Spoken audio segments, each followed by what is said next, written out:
Ce qui est vraiment frappant, je trouve, en leur lisant, c'est à quel point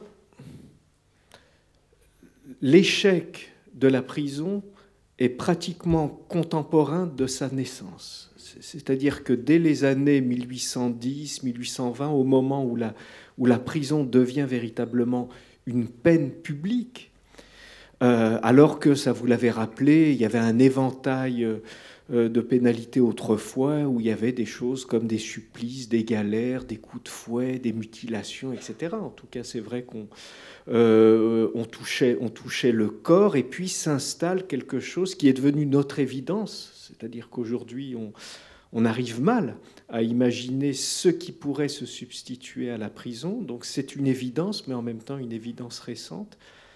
Et surtout, c'est une évidence qui est exactement contemporaine de sa remise en cause. C'est-à-dire que dès le départ, parce que la prison, au-delà d'être une peine, est un milieu aussi. C'est quelque chose qui a été bien montré, même dans les images qu'on a vues, c'est un milieu.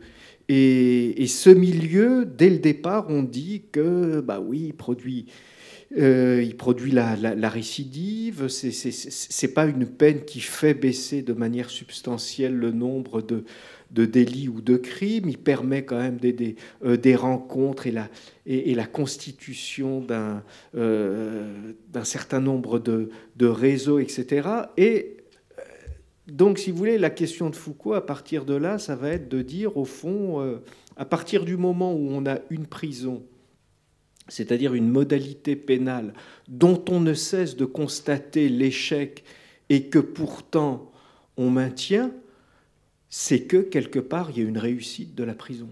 Voilà, c'est que la prison réussit, mais elle ne réussit pas là où elle est censée précisément réussir.